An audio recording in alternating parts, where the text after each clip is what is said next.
السلام عليكم ومرحبا بكم معايا في فيديو جديد على القناه. نتمنى هذا الفيديو هذا يلقاكم في احسن الاحوال. اليوم ان شاء الله نواصلوا تحضيراتنا ووصفات هكا اللي متعلقين برمضان ان شاء الله. وغادي نحضر معكم واحد الخبيزات اللي هكا كيكونوا قطنيين ورائعين، خبيزات تركيين صراحه تيجيو رائعين في المذاق، واحد يعني ورطبين بزاف بحال اللي بغيوش. نتمنى انكم تجربوهم لانهم فعلا واحد الوصفات اللي يستحقوا التجربه.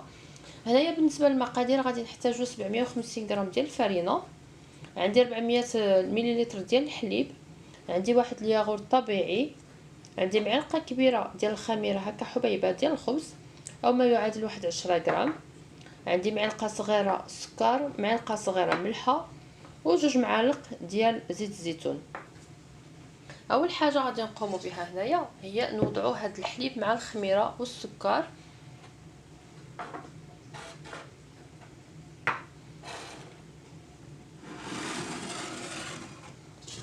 في الاناء.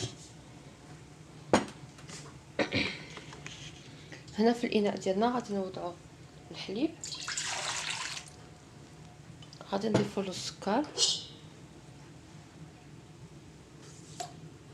ونضيفوا له الخميره ديال الخبز، غادي نخلطوهم واحد شويه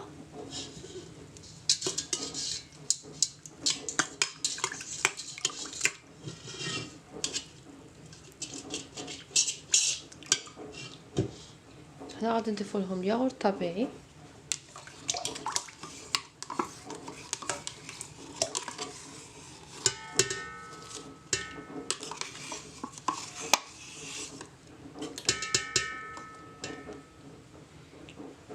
غنضيفوا الزيت.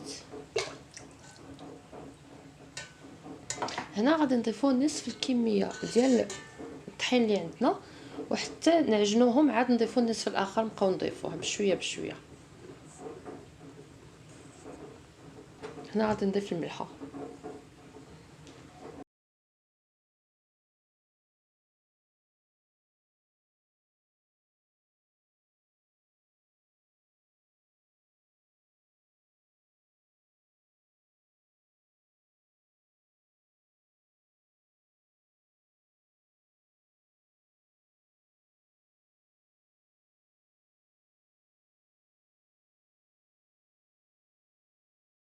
صافي. هنا هكا من بعد ما تعجنت لنا العجينه مزيان، هنايا غادي نخليوها تخمر واحد المده ديال ساعه، يعني هكا حتى يضاعف الحجم ديالها، يعني كتجي هكا رطبه العجينه ديالنا كيف كتشوفوا.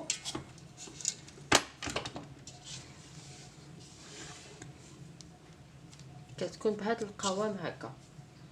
صافي هنا غادي نغطيها وغادي نخليها ان شاء الله تخمر بساعه ومن بعد نتلاقاو.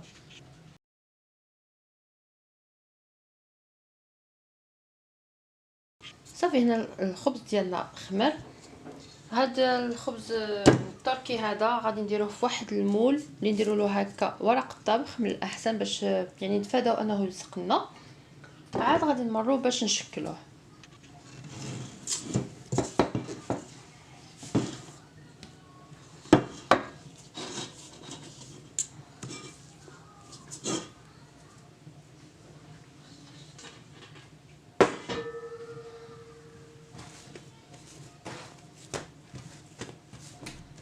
هكا كنخرجوا بها الهواء غير واحد شويه. هنا هاد العجينه ديالنا غادي نقسموها على 8 ديال الكرات اللي يكونوا هكا متساويين.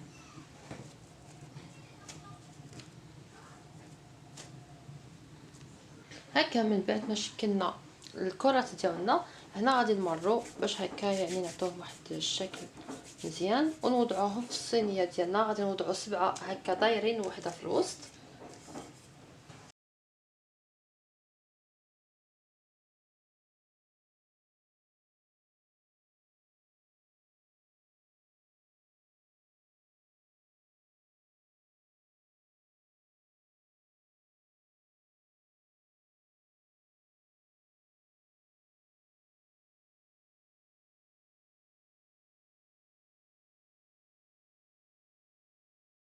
هنايا غادي نغطيوها ونخليوها تخمر لواحد المده ديال 20 دقيقه فقط. في هذه الاثناء هذه من تبقى واحد 5 دقائق غادي نسخنوا الفران ديالنا على 170 درجه.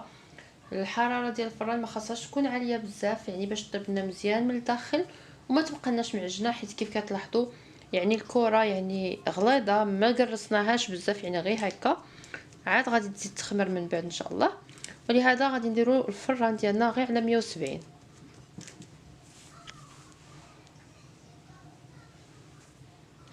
هنا صافي من بعد ما الخبز ديالنا خمر، هنا غادي ناخذ هكا واحد الصفار بيضه اللي غادي ندهن به هاد الخبيزات هادو او هاد الخبزه هادي.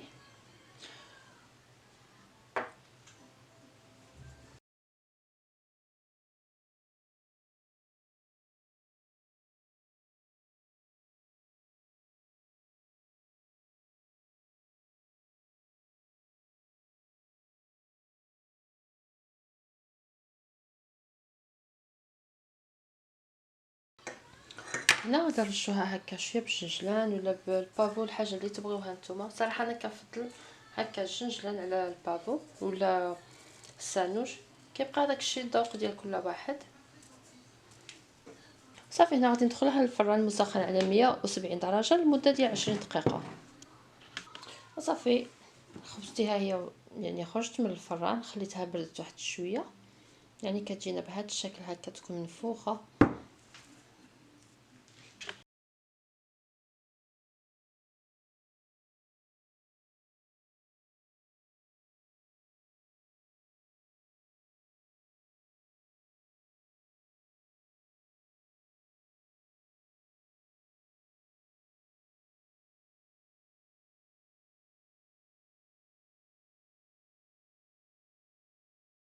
وهنايا ان شاء الله غادي نمروا باش نحضروا واحد السوبه اللي هكا كتكون خفيفه وبنينه بزاف، اللي غادي نحضروا فيها يعني هكا تكون بكروفيت، شامبينيون، بطاطا والبصله. هنا انا بالنسبه ليا استعملت واحد على حسب 3 حبات ديال البصله، عندي 300 غرام ديال الشامبينيون، عندي 2 حبات كبار ديال البطاطا، عندي هاد لي 5 بي هكا، يعني فيه بزار وفيه بزار الكحل، البزار الابيض، وفيه المعدنوس يعني مخلط. نصحكم تستعملوه، كيعطي واحد المذاق مميز للاطباق ديالكم. هنايا عندي واحد شويه ديال الكروفيت، عندي الكريمه السائله، عندي الملحه، وعندي معلقه كبيره ديال الزبده. بالنسبه للكروفيت الا ما كنتوش تبغيوه يمكن لكم تعوضوه بالدجاج، هكا واحد يعني صدر ديال الدجاج، يعني نص ديال صدر تاع الدجاج كافي، حيت حتى انا هنا ما استعملتش بزاف ديال الكروفيت. يمكن لكم هكا يعني تقطعوه ولا تخليوه هكا مجبر، تقليوه باش يعطيو هكا المذاق لهذيك الشوربه ديالكم، ولا يمكن لكم تستغناو عليهم كاملين الا كنتو من الناس اللي كيستعملوا يعني هذوك الضامه ديال البنه، يمكن لكم تعوضوها غير بالضامه ديال البنه. ولكن الصراحه انا كنفضل نستعمل هكا حاجه يعني المذاق ديالها طبيعي احسن من هذوك المواد الصناعيه. ودابا ان شاء الله غادي نمروا باش نحضروا هاد السوبه هذه اللي كتوجد بسرعه. صافي هنا من بعد ما قلينا الكروفيت غادي نحايدوه.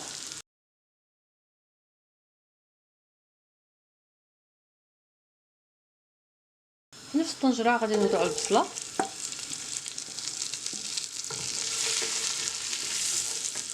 بالنسبه للتقطيع ديال الخضره قطعوه كيف بغيتو، حيت كلشي هادشي من بعد غادي نطحنوه. هنايا غادي نضيفو الشامبينيون حتى هو نقليوه واحد شويه مع هذيك البصله، عاد نضيف البطاطا.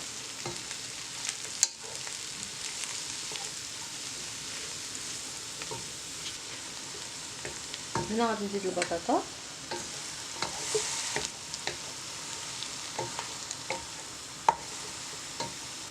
هنا غنضيف الملحه،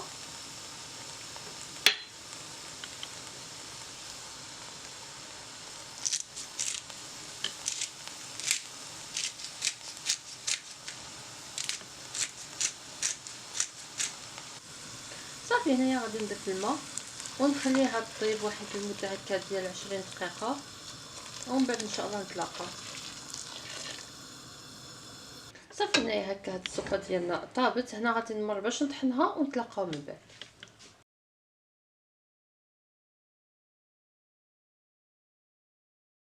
صافي هنايا هكا وضعناها مره اخرى في النار، وهنايا غادي نضيفوا لها الكريمه السائله.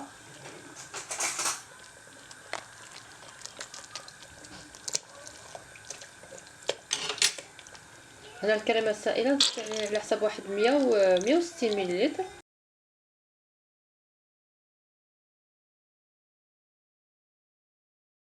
خليوها تغلي غير طلع معها هذيك الغليه، وغادي نضيفوا لها هذاك الكروفيت اللي درناه في الاول.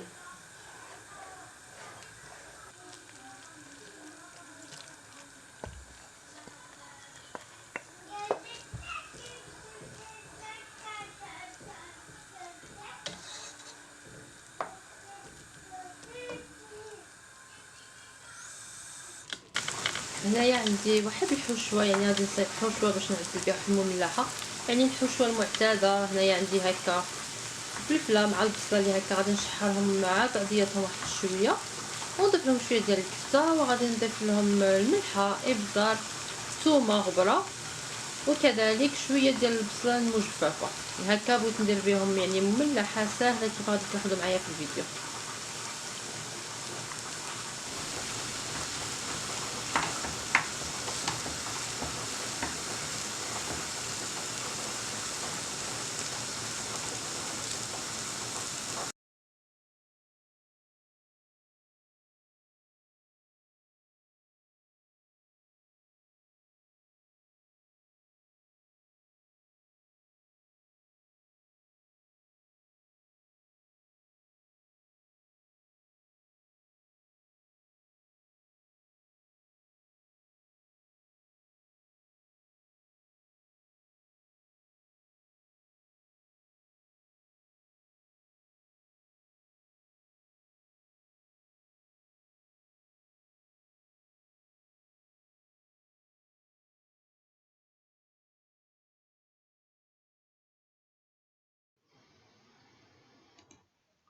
وهنايا بالنسبه لهاد المملحه غادي ما نستعملوش فيها الورقه تاع البسطيله او شي عجينه، غادي نستعملو فيها هاد الخبز ديال التاكوس اللي هكا غادي نقسمو على زوج، ومن بعد غادي نوضع فيه هكا شويه ديال المايونيز وشويه ديال الفرماج، يعني الفرماج اللي بغيتو نتوما. انا استعملت هاد الفرماج هذا ديال لي ساندويتش، كيبقى لكم يعني نتوما الاختيار.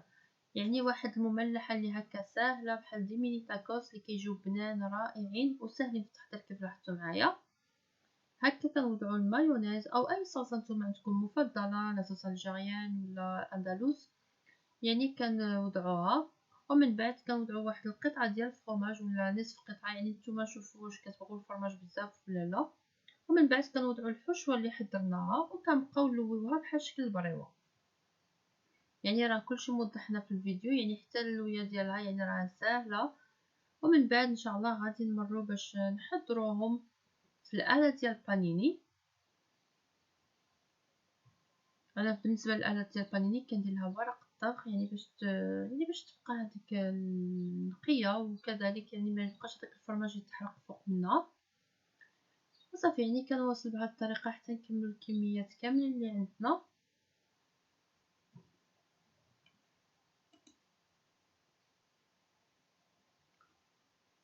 وهذه هي الطاوله الرمضانيه ديالنا. بالنسبه لهنايا لاصوب ديال الكروفيت، يعني وضعت فوق منها هكا البصله اللي كتكون مقليه، كتعطيها واحد المذاق رائع.